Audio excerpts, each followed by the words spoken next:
जय हिंद साथियों, मैं अंकित कुमार यादव आप सभी का स्वागत करता हूं सृष्टि ज्ञान केंद्र में, जहां हम पढ़ रहे कक्षा 12वीं की पॉलिटिकल साइंस, जिसमें चल रहा है अध्याय 8, जिसका नाम है भारतीय राजनीति नए बदलाव।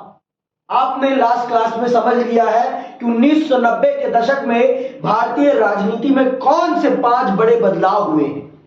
आज हम चल रहे उसी में से पहले बदलाव को समझने, और वो बदलाव है गठबंधन की राजनीति का युग। क्यों कह रहा हूं मैं इसे गठबंधन की राजनीति का युग, ये समझेंगे हम आज, बहुत विस्तार पूर्वक समझेंगे। और इसमें प्रमुख प्लेयर आपकी 2 ही दल होते हैं, एक होती है आपकी भाजपा और एक होती है आपकी कांग्रेस।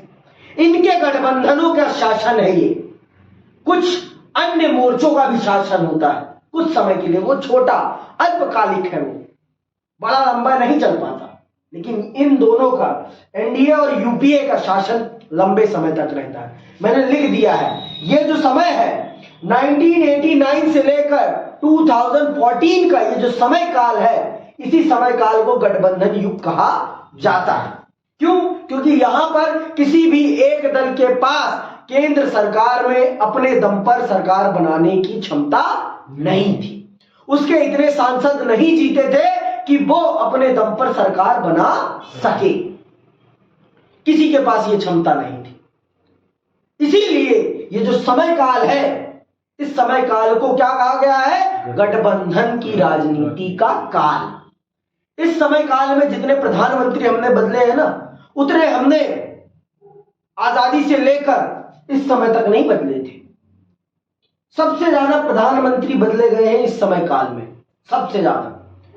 पहले तो आप उन प्रधानमंत्रियों को जान लें जो प्रधानमंत्री बदले गए हैं, जिससे कि आपको बातें स्पष्ट रहे कि कौन कौन प्रधानमंत्री बना है इस समय में। पहले हैं आपके हैं वीपी सिंह है। वीपी सिंह राष्ट्रीय मोर्चा, वाम मोर्चा और भाजपा का समर्थन, इन तीनों के समर्थन से ये सरकार बनी थी। ठीक है, पर ये ज्यादा समय तक नहीं रही है।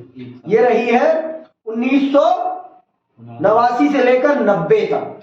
ठीक है, फिर उसके बाद आते हैं चंद्रशेखर, 1990 से लेकर 91 तक। राष्ट्रीय मोर्चा का एक तबका समाजवादी जनता पार्टी के नेतृत्व में कांग्रेस का समर्थन। ठीक है, ये इनके समर्थन से बनी है। पहले 1989 में पहले कौन बनते हैं? वीपी सिंह। फिर उसके बाद चंद्रशेखर, फिर उसके बाद बनते हैं पीवी नरसिम्हा राव। कब? 1991 में। किसकी मृत्यु होती है जो इनको मौका मिलता है प्रधानमंत्री बनने का? मारूंगा तमाचा, चंद्रशेखर। किसकी मृत्यु होती है कांग्रेस में? राजीव गांधी जी की। नहीं, राजीव गांधी जी थे प्रधानमंत्री पद के उम्मीदवार, समझे? याद रखना ये। वीपी नरसिम्हा राव जी को प्रधानमंत्री बनने का मौका इसीलिए मिल पाया क्योंकि राजीव गांधी जी की मृत्यु हो गई थी, या कहिए हत्या हो गई थी उनकी। फिर उसके बाद 5 साल ये सरकार चलती है, इसमें कांग्रेस रहती है, मतलब कांग्रेस का पूरा गठबंधन रहता है, यूपीए जिसे कहा हमने। फिर आती है आपकी भाजपा, जो कि कुछ दिन ही चल पाती है, कुछ दिन। ठीक है, और इसमें बनते हैं प्रधानमंत्री कौन? अटल बिहारी वाजपेयी जी। फिर ये सरकार गिरती है, फिर आती है दूसरी सरकार, इसमें बनते हैं HD देवी गौड़ा। ठीक है, ये रहते हैं कब से कब तक? 1996 से लेकर 1997 तक, कांग्रेस के समर्थन पर संयुक्त मोर्चा की सरकार। ठीक है, फिर उसके बाद 1997 से लेकर 1998 के समय में कौन रहता? इंदु कुमार गुजराल, कांग्रेस के समर्थन पर संयुक्त मोर्चा की सरकार। ये दोनों संयुक्त मोर्चा की सरकारें हैं। उससे पहले राष्ट्र मोर्चा की थी वो, याद रखना, संयुक्त मोर्चा, राष्ट्र मोर्चा, जिसमें प्रधानमंत्री गैर कांग्रेसी रहे हैं, जिसमें प्रधानमंत्री गैर कांग्रेसी और गैर भाजपाई रहे हैं। गैर कांग्रेसी और गैर भाजपाई दो ही टाइम पर रहे हैं। कब कब? एक राष्ट्रीय मोर्चा में और एक संयुक्त मोर्चा में। और इन्होंने दो प्रधानमंत्री दिए हैं। पहले राष्ट्रीय मोर्चा के प्रधानमंत्री कौन है? वीपी सिंह और चंद्रशेखर। फिर संयुक्त मोर्चा के प्रधानमंत्री कौन कौन है? एचडी देवी गौड़ा और इंद्र कुमार गुजराल। फिर आता है अटल बिहारी वाजपेयी जी बनते हैं दोबारा, और इस बार वो पूरा टर्म अपना पूरा करते हैं। ठीक है। फिर इसके बाद मनमोहन सिंह जी आते हैं, जो कि अपने 10 साल का टर्म पूरा करते हैं अपने गठबंधन के साथ, यूपीए के साथ। और फिर 2014 के बाद भाजपा पूर्ण बहुमत के साथ सत्ता में आती है और अभी तक सत्ता में वही बरकरार है। अब देखते हैं 2024 में क्या होता है। संभावना तो इन्हीं के रिपीट होने की फिर से है, लेकिन क्या हो जाए, राजनीति है, कुछ भी कहा नहीं जा सकता। तो आइए समझते हैं गठबंधन युग को विस्तार पूर्वक। तो आप देख सकते हैं कि इस समय काल में हमने कितने प्रधानमंत्री बदल दिए हैं? 1 2 3 4 5 6 7 8 प्रधानमंत्री। 8 प्रधानमंत्री हमने सिर्फ कितने सालों में बदले हैं? सिर्फ कितने सालों में? कितने सालों में भाई? 24-25 सालों में हमने 8 प्रधानमंत्री बदल दिए। 8 प्रधानमंत्री हमने 25 सालों में बदल दिए।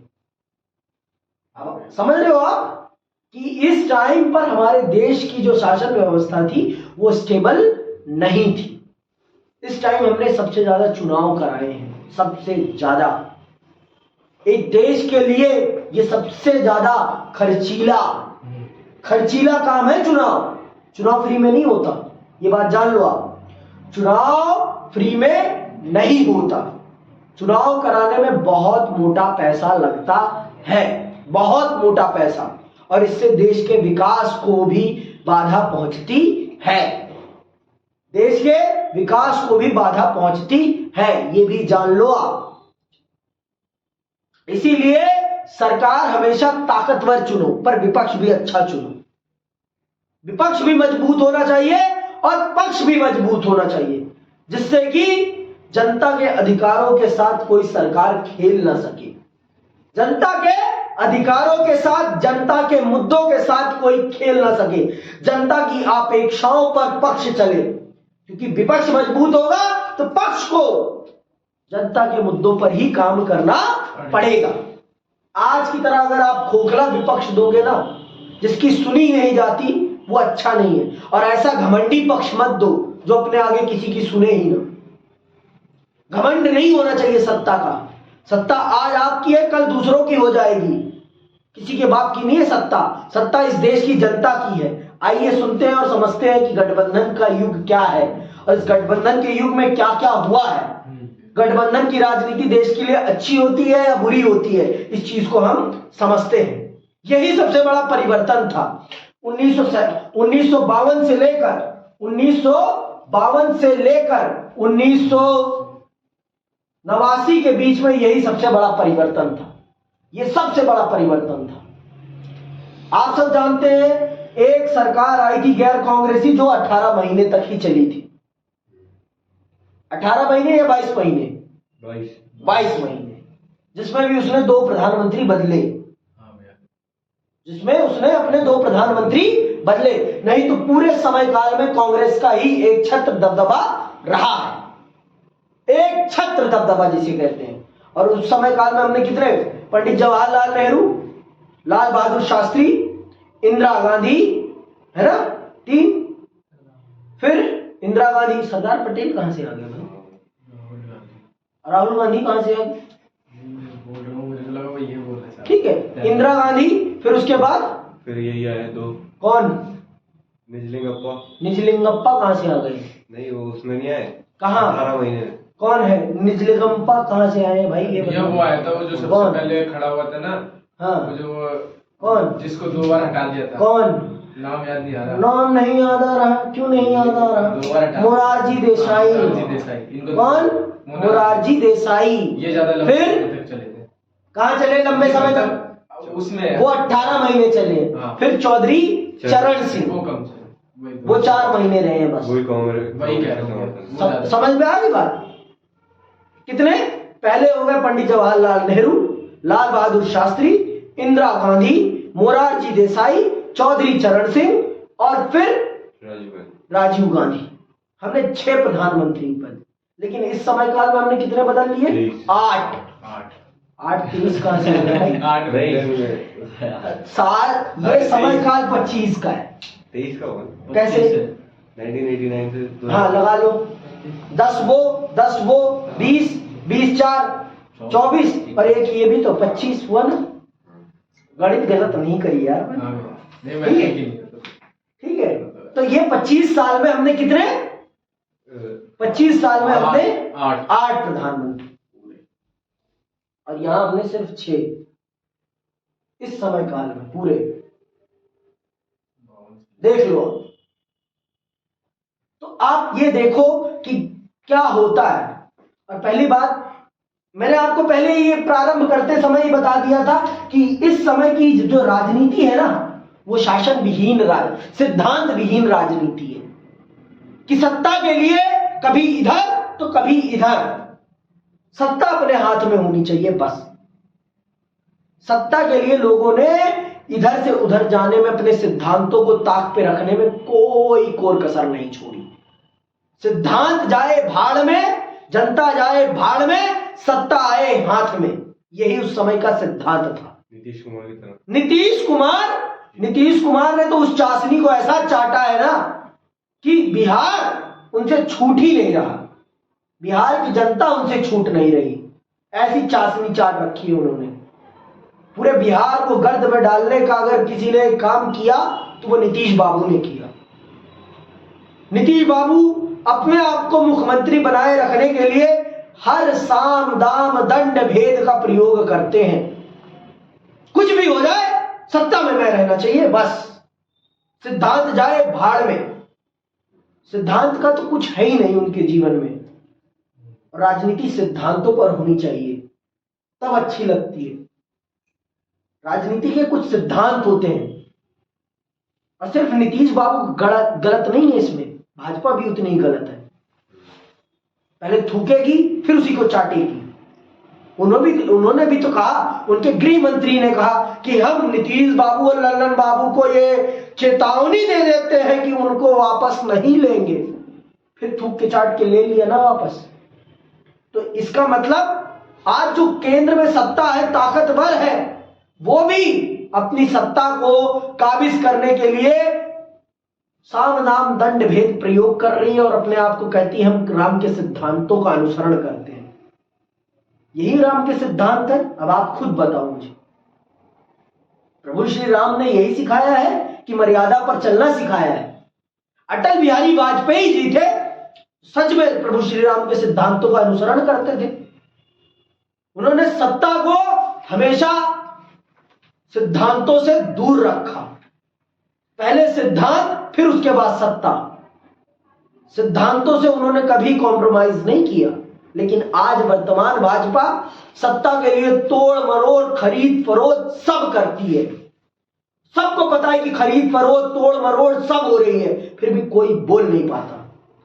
आप सबको पता है महाराष्ट्र की शासन को, महाराष्ट्र के विधायकों को किस प्रकार से खरीदा फरोदा गया, ये सबको पता है, लेकिन कोई बोल नहीं पाता। किसी के मुंह से चू तक नहीं निकलती। तो मैं आपको बता रहा हूं, ये गठबंधन का जो काल होता है ना, ये सिद्धांत विहीन होता है। यह सिद्धांत नहीं होता। वही चल रहे हैं हम अच्छे से समझने। तो आइए पढ़ते हैं, हम जानते हैं कि ये क्या है गठबंधन युग, और ये हमारे देश के लिए कैसा रहा। 1989 के चुनाव में कांग्रेस पार्टी की हार हुई थी, लेकिन इसका मतलब यह नहीं है कि किसी दूसरी पार्टी को इस चुनाव में बहुमत मिल गया था। कांग्रेस अब भी लोकसभा में सबसे बड़ी पार्टी थी, लेकिन बहुमत न होने के कारण उसने विपक्ष में बैठने का फैसला किया। राष्ट्रीय मोर्चा को यह मोर्चा जनता दल और कुछ अन्य क्षेत्रीय दलों को मिलाकर बना था। परस्पर विरुद्ध दो राजनीतिक समूहों भाजपा और वाम मोर्चा ने समर्थन दिया। इस समर्थन के आधार पर राष्ट्रीय मोर्चा ने एक गठबंधन सरकार बनाई, लेकिन इसमें भाजपा और वाम मोर्चा ने शिरकत नहीं की। समझ में आई बात? तो ये सरकार तो बन जाती है राष्ट्रीय मोर्चा की, लेकिन ये इतनी स्ट्रांग नहीं होती कि अपने आप को लंबे समय तक चला सके। भाजपा और वाम मोर्चा के समर्थन पर यह सरकार तो बन गई, लेकिन ये इतनी ताकतवर नहीं थी कि अपने आप को लंबे समय तक सस्टेन कर सके, क्योंकि इसके पास अपने खुद के पांव नहीं थे, इसने दूसरों के पांव को लगाकर अपने आप को खड़ा किया था, भाजपा और वाम मोर्चा के पांव। तो इस प्रकार से ये खड़ी हुई थी सरकार। आगे सुनिए। तो ये इसमें यही दिखाया जा रहा है कि लाल कृष्ण आडवाणी जी, और इनका नाम तो मुझे नहीं पता, इनका नाम है ज्योति बसु। हाँ, ज्योति बसु वाम मोर्चा के सदस्य हैं। तो ये लोग वीपी सिंह को अपने इशारों पर नचा रहे हैं संसद के बाहर से। कौन कौन? लाल कृष्ण आडवाणी और ज्योति बसु अपने इशारों पर किसको? प्रधानमंत्री वीपी सिंह को नचा रहे हैं। आगे सुनिए। कांग्रेस का पतन क्यों होता है, इसका भी सबसे बड़ा कारण आपको मैं बता देता हूं। इस समय काल में कांग्रेस का पतन क्यों होता है, कांग्रेस क्यों हारती है, इसमें सबसे बड़ा ये जो वीपी सिंह है ना, ये वीपी सिंह कांग्रेस के ही थे, कांग्रेस से बाहर के नहीं थे। ये वीपी सिंह ने कांग्रेस छोड़ दी। क्यों छोड़ी ये भी मैं बताऊंगा अभी आपको। यही कांग्रेस के पतन का सबसे बड़ा कारण बनता है, यही सबसे बड़ा पतन का कारण बनता है। सुनिएगा और समझिएगा। कांग्रेस की हार के साथ भारत की दलीय व्यवस्था से उसका दबदबा खत्म हो गया। अध्याय 5 में कांग्रेस प्रणाली की पुनर्स्थापना की चर्चा की गई थी। क्या आपको यह चर्चा याद है? 1960 के दशक के अंतिम सालों में कांग्रेस के एक छत्र राज को चुनौती मिली थी, लेकिन इंदिरा गांधी के नेतृत्व में कांग्रेस ने भारतीय राजनीति पर अपना प्रभुत्व फिर से कायम किया। 90 के दशक में कांग्रेस की अग्रणी हैसियत को एक बार फिर चुनौती मिली। बहरहाल इसका मतलब यह नहीं है कि कांग्रेस की जगह कोई दूसरी पार्टी प्रमुख हो गई, ऐसा नहीं है। 1990 के दशक में कांग्रेस के प्रभुत्व को चुनौती तो मिली, लेकिन कोई ऐसा दल नहीं बन पाया जो कांग्रेस का स्थान ले सके। किसी में भी वो ताकत नहीं थी उस टाइम कि वो कांग्रेस के दबदबे को पूरी तरीके से समाप्त कर सके। आज आपको लगता होगा कि कांग्रेस कुछ नहीं है, लेकिन कांग्रेस बहुत कुछ है।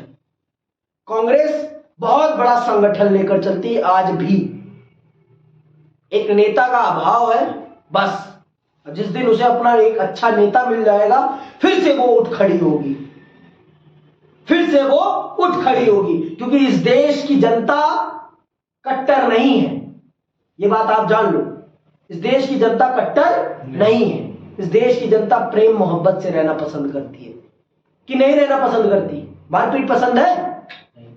बताओ, मारपीट पसंद है? नहीं भैया। किसी का घर तोड़ना पसंद है आप लोगों को? नहीं भैया। क्या क्या पसंद है आपको? भाईचारा, प्रेम, सौहार्द, यही पसंद है ना?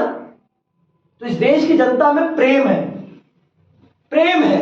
इसीलिए तो दूसरे आकर हम पर शासन करके चले गए ना, वो भी शासन करके चले गए।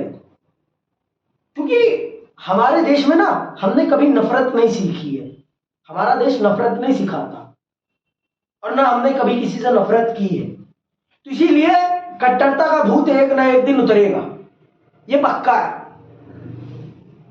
है। किसी भी चीज की अति ज्यादा दिन तक नहीं चलती। अति तो कुछ अच्छी नहीं होती, किसी भी चीज की अच्छी नहीं होती। एक ना एक दिन अपने आप ये उतर जाएगा। जब कुछ कट्टरों के घर में आग लगेगी ना, तो उनको भी पता चल जाएगा भाई ये कट्टर बनने से कुछ नहीं होगा। अच्छे इंसान बनो, सबको रहने दो और खुद भी रहो, ये सिद्धांत है राम का। और पढ़ते तो है नहीं जो लोग कट्टर बनते हैं। अगर पढ़ ले राम को सही ढंग से समझ ले तो फिर कट्टर नहीं बनेंगे, वो कभी भी इंसान बनेंगे, कट्टर नहीं, इंसान बनेंगे। इंसान बनना हम सबकी पहली प्रेफरेंस होनी चाहिए।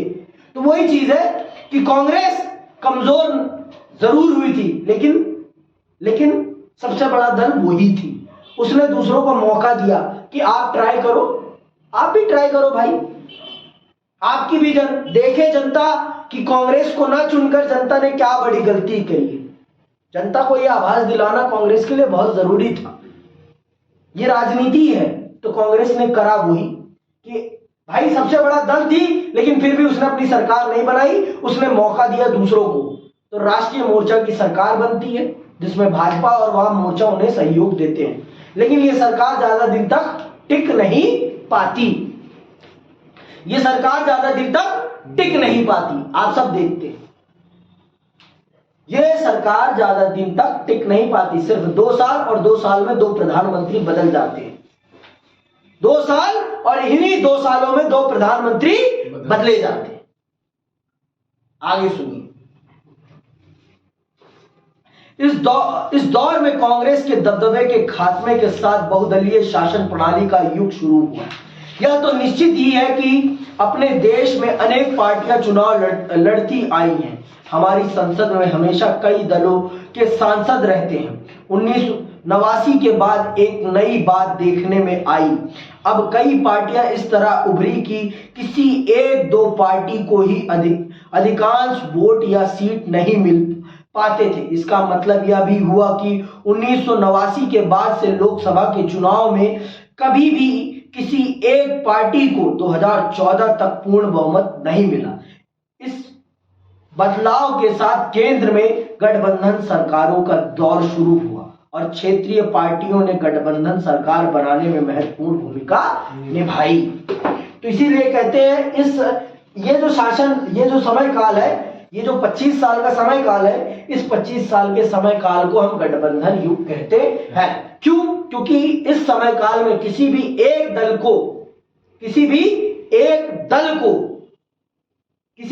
दल के इतने सांसद नहीं जीते कि वो अपने दम पर सरकार बना सके। अपने दम पर सरकार बना सके किसी भी दल को नहीं मिला इतने सांसद उसके नहीं जीते 2014 तक। 2014 के बाद भाजपा के सांसद जीते और भाजपा ने अपने दम पर अपने गठबंधन के साथ दोनों मिलाकर सरकार बनाई। मतलब अपने दम पर भी उसके बाद बहुमत था और गठबंधन के साथ तो उसका बहुमत और बढ़ गया था, अपार बहुमत हो गया। और 2019 में भी उसे वही बहुमत मिला, उससे ज्यादा ही मिला। 303 सीटें जीत कर आई भाजपा, 303 सीटें, मतलब अपार बहुमत जिसे कहते हैं। और इस बार उनका टारगेट है हम 400 पार करेंगे, देखते हैं क्या होता है। ठीक है, तो इस प्रकार से इस समय काल में 1989 से लेकर 2014 तक जो सरकारें रही हैं, इन सरकारों को गठबंधन सरकारें कहा जाता है। क्या हुआ, क्यों हंस रहे हो? आपकी बुक में नहीं है क्या? गलत प्रिंट है। कोई बात नहीं, नई बुक है, उसमें कुछ चेंज किया होगा, कोई दिक्कत की बात नहीं। ठीक है, गठबंधन की राजनीति को समझते हैं। क्या है गठबंधन की राजनीति? देखो, गठबंधन की राजनीति में ना सबसे बड़ी बात होती है, अब भाई आप अलग मुंह फुलाकर बैठोगे, आप अलग मुंह फुला के बैठोगे, आप अलग मुंह फुला के बैठोगे अगर मैं आपकी बात नहीं मान रहा हूं। इस समय जो प्रधानमंत्री होता है ना, जो गठबंधन का प्रधानमंत्री होता है ना, उसे बहुत सोच समझ के पांव रखने पड़ते हैं, बहुत ही संभल के चलना पड़ता है। कहीं मेरा गठबंधन का ये साथी नाराज ना हो जाए, कहीं ये साथी नाराज ना हो जाए। आज प्रधानमंत्री मोदी चाहे गलत करे चाहे सही करे, वो बेफिक्री से कर पा रहे हैं। क्यों? क्योंकि उन्हें किसी और दल के बारे में सोचने की जरूरत नहीं है। गलत करते हैं, बाद में चाहे उसको वापस ले लें, लेकिन गलत करने से पहले सोचते नहीं है, या सही करने से पहले कुछ नहीं सोचते। क्यों? क्योंकि उनके पास, उनकी पार्टी के पास अपार बहुमत है। और इस समय काल में आपके गठबंधन में बैठा साथी आपसे सवाल कर लेता था कि इसका क्या मतलब है, ये क्यों ला रहे हो तुम? तो आप कुछ भी काम करने से पहले 10 बार सोचते थे और 10 बार बातें करते थे, 10 बार चर्चाएं करते थे। देखो, इससे लोकतांत्रिक फायदा तो था, लेकिन इससे समय बहुत लगता था। किसी भी चीज के होने में बहुत समय लगता था। ये भी एक खासियत है और एक कमी है किसकी? गठबंधन सरकार की। किसी भी नीति पर अमल करने से पहले उस प्रधानमंत्री को 10 बार सोचना पड़ता था। और गठबंधन की सरकार ज्यादा ताकतवर नहीं होती, गठबंधन का प्रधानमंत्री ज्यादा ताकतवर नहीं होता, वो समझौते करने में ही रह जाता है। ये भी सच है। ये भी सच है। उसे पावर बैलेंस बना के रखना पड़ता है, कहीं ये नाराज ना हो जाए, कहीं ये नाराज ना हो जाए, कहीं ये नाराज ना हो, ऐसे ये उसे बैलेंस करके चलना पड़ता है। तो ये होती है गठबंधन की राजनीति। गठबंधन की राजनीति में नीतियों पर उस प्रकार से अमल नहीं होता जिस प्रकार से बहुमत की राजनीति में अमल होता है। बहुमत की राजनीति में सबको पता है कि इनके पास अपार बहुमत है, स्टेबल गवर्नमेंट है, ये जाने वाली नहीं है। जैसे अभी आपको पता है बिहार इसका स्पष्ट उदाहरण है, क्योंकि बिहार में किसी भी दल के पास स्पष्ट बहुमत ही नहीं था, जिस कारण से पटरी इधर पटरी उधर, पटरी इधर पटरी उधर, पर मुख्यमंत्री एक ही रहा, क्योंकि वो मुख्यमंत्री जी की पार्टी के पास, जेडीयू के पास, जनता दल यूनाइटेड के पास वो पावर है कि वो जिस पार्टी के साथ चले जाएंगे उस पार्टी का मुख्यमंत्री, उस पार्टी की सरकार बन जाएगी, उस पार्टी की सरकार बन जाएगी। ना बीजेपी के पास पूरा बहुमत है और ना ही आरजेडी के पास पूरा बहुमत है, जिस कारण से नीतीश कुमार की पार्टी आरजेडी बहुत महत्वपूर्ण हो जाती है किसी भी दल की। तो ये होती है गठबंधन वाली राजनीति, जिसमें आप अपने सपोर्टर प्लेयर पर भी उतने ही जिम्मेदार होते हैं, और अगर आपके सपोर्टर प्लेयर को लगता है कि आप उसके लिए खतरा बन रहे हैं तो वो आपसे अलग होता है।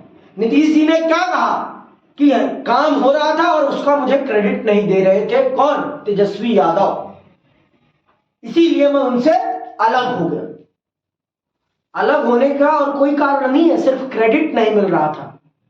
बिहार की जनता की भलाई हो रही थी, वो नहीं दिख रहा था नीतीश बाबू को, क्रेडिट नहीं मिल रहा था इसलिए, क्योंकि नीतीश बाबू क्रेडिट की राजनीति करते हैं, इसलिए अगर उनको क्रेडिट नहीं मिलेगा तो वो वहां से निकल जाएंगे। ये होती है गठबंधन की राजनीति। गठबंधन की राजनीति में क्रेडिट बहुत मिलना जरूरी है, नहीं तो अगले चुनाव में आपको फायदा नहीं मिलेगा ना। दिक्कत ये है, क्रेडिट मिलना बहुत जरूरी है गठबंधन की राजनीति में। आगे सुनो, अब आते हैं स्पष्ट तौर पर समझते हैं। 90 का दशक कुछ ताकतवर पार्टियों और आंदोलनों के उभार का साक्षी रहा। इन पार्टियों और आंदोलनों ने दलित तथा पिछड़े वर्ग, अन्य पिछड़ा वर्ग या ओबीसी की नुमाइंदगी की। इन दलों में से अनेक ने क्षेत्रीय आकांक्षाओं की भी दमकर दावेदारी की। 1996 में बनी संयुक्त मोर्चा की सरकार ने इन पार्टियों ने अहम किरदार निभाया। संयुक्त मोर्चा 89 के राष्ट्रीय मोर्चा के ही समान था। ठीक है, संयुक्त मोर्चा और राष्ट्रीय मोर्चा दोनों एक जैसे ही थे। ठीक, ये क्षेत्रीय दलों के गठबंधन से बना गठबंधन था। ये सुन लो फिर से, क्षेत्रीय मोर्चा और राष्ट्रीय मोर्चा, यस, संयुक्त मोर्चा और राष्ट्र मोर्चा, ये जो गठबंधन थे, ये दोनों के दोनों कैसा गठबंधन थे? ये क्षेत्रीय दलों के दम पर बना गठबंधन था। कौन सा? राष्ट्रीय मोर्चा और संयुक्त मोर्चा। पहले राष्ट्रीय मोर्चा ने सरकार चलाई, फिर उसके बाद एक मिनट पहले राष्ट्रीय मोर्चा ने और फिर उसके बाद संयुक्त मोर्चा ने सरकार चलाई। ठीक है, क्योंकि इसमें भी जनता दल और कई क्षेत्रीय पार्टियां शामिल थी। इस बार भाजपा ने सरकार को समर्थन नहीं दिया। संयुक्त मोर्चा की सरकार को कांग्रेस का समर्थन हासिल था। इससे पता चलता है कि राजनीतिक समीकरण किस कदर छुई मुई थे। 1989 में भाजपा और वाम मोर्चा दोनों ने राष्ट्रीय मोर्चा की सरकार को समर्थन दिया था, क्योंकि ये दोनों कांग्रेस को सत्ता से बाहर रखना चाहते थे। इस बार वाम मोर्चा ने गैर कांग्रेसी सरकार को अपना समर्थन जारी रखा, लेकिन संयुक्त मोर्चा की सरकार को कांग्रेस पार्टी ने भी समर्थन दिया। दरअसल कांग्रेस और वाम मोर्चा दोनों इस बार भाजपा को सत्ता से बाहर रखना चाहते थे। समझ में आई बात? एक टाइम पर यहां पर कांग्रेस को बाहर रखने के लिए भाजपा और वाम मोर्चा ने समर्थन दिया, और यहां पर भाजपा को सत्ता से बाहर रखने के लिए कांग्रेस ने संयुक्त मोर्चा की सरकार को समर्थन दिया। तो आप ये देख लो, सत्ता अपना रंग कैसे बदलती है। आप ये बात जान लो कि भारत में सिर्फ दो ही सबसे बड़े राजनीतिक प्लेयर हैं। सबसे बड़े राजनीतिक प्लेयर सिर्फ दो ही हैं। एक है आपकी कांग्रेस और एक है आपकी बीजेपी। इनके अलावा कोई बड़ा प्लेयर नहीं है इस देश में, अभी के टाइम पर भी, आने वाले टाइम पर भी। समझ में आई बात? क्योंकि देखो, कांग्रेस तो सबसे बड़ा प्लेयर है। अभी वो कमजोर जरूर है, लेकिन वो सबसे बड़ा प्लेयर है, क्योंकि वो सबसे पुरानी पार्टी है इस देश की। इस देश की जड़ में है कांग्रेस। समझ में आई बात? इस देश की जड़ में है कांग्रेस, क्योंकि इस देश को बनाने में कांग्रेस का बहुत बड़ा योगदान है। वो इस बात को इनकार नहीं कर पाएगा। कि इनकार कर सकता है? आपने पूरी भारत की राजनीति पढ़ ली आजादी के बाद से। अब आप खुद एनालाइज कर लोगे कि कांग्रेस का क्या योगदान है, मुझे बताने की जरूरत नहीं। ठीक है, तो ये बात आप जान लो। तो यही दोनों सबसे बड़े प्लेयर हैं। इन्हीं दोनों के बीच में सबसे बड़ी फाइट होती है। किस चीज को लेकर? सत्ता को लेकर।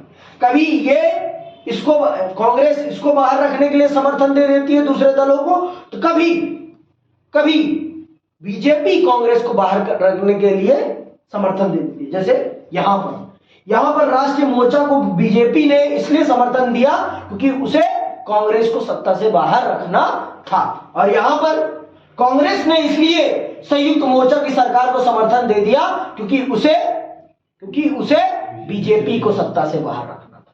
समझ में आई बात? ये बात आप समझिए, इस बात को आप विस्तार पूर्वक समझिए। लेकिन आप जानते हैं कि इन सरकारों के, यहां पर जब सरकार गिरती है उसके बाद कांग्रेस का शासन आ जाता है, और यहां पर जब सरकार गिरती है दो प्रधानमंत्रियों के बाद, उसके बाद बीजेपी का शासन आ जाता है। देखिए आप, क्योंकि जानबूझ के ऐसा किया जाता है जिससे कि जनता समझ जाए कि जनता से गलती हो गई है।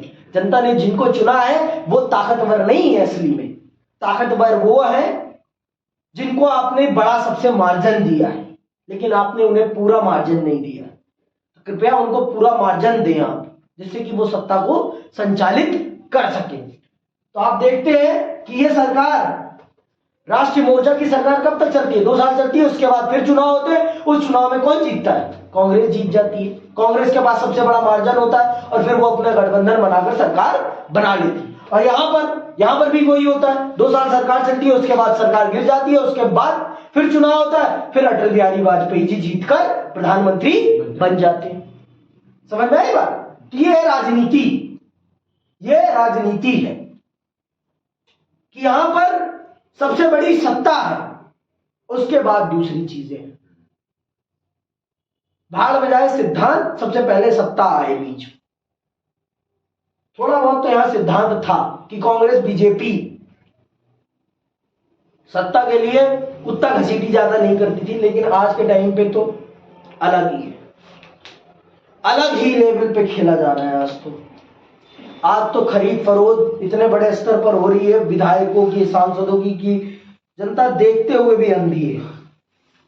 जनता देखते हुए भी अंधी है। कहां गए?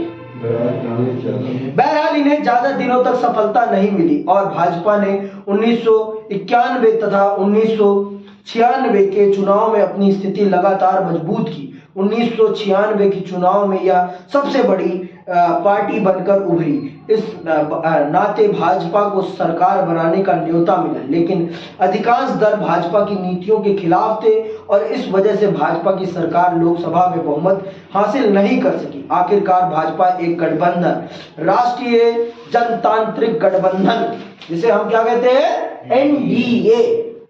इसका फुल फॉर्म क्या है? राष्ट्रीय जनतांत्रिक गठबंधन, नेशनल डेमोक्रेटिक अलायंस।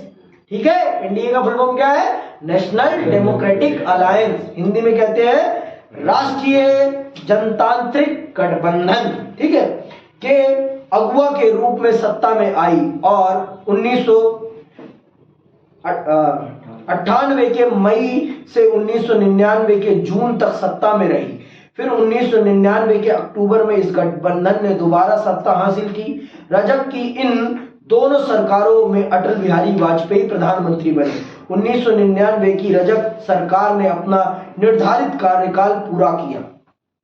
इस तरह 1989 के चुनाव से भारत में गठबंधन की राजनीति के एक लंबे दौर की शुरुआत हुई। इसके बाद से केंद्र में 11 सरकारें बनी। ये सभी या तो गठबंधन की सरकारें थी अथवा दूसरे दलों के समर्थन पट्टी की अल्पमत की सरकारें थी जो इन सरकारों में शामिल नहीं हुए।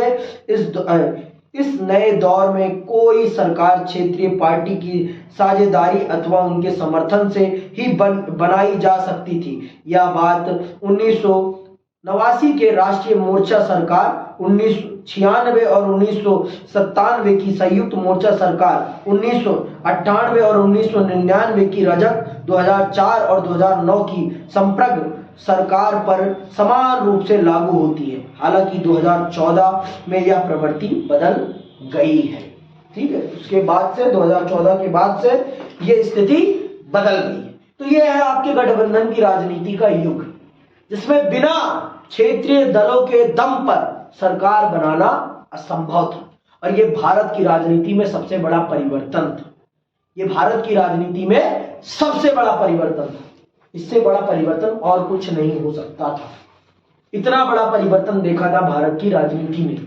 भारत की राजनीति यहां से लेकर यहां तक स्टेबिलिटी से चल रही थी। यहां से लेकर यहां तक उसने स्टेबिलिटी देखी थी और इस समय काल में उसने अनस्टेबिलिटी बहुत ज्यादा देखी थी।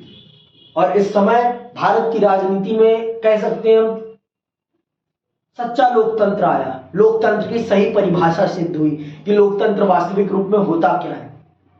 नहीं तो एक पार्टी का शासन होता था, अपने दल के लोग सवाल उठाना ही बंद कर देते थे। और इस समय काल में जो आपके गठबंधन में ही वही आपकी नीतियों के सवाल कर रहा है, तो दिखता था सच में कि लोकतंत्र है। इसे कहते हैं लोकतंत्र। लेकिन आज के टाइम पर आप देख रहे हैं कि सरकार कुछ भी लाती है, सरकार के लोग सरकार की नीतियों पर कभी सवाल ही नहीं करते।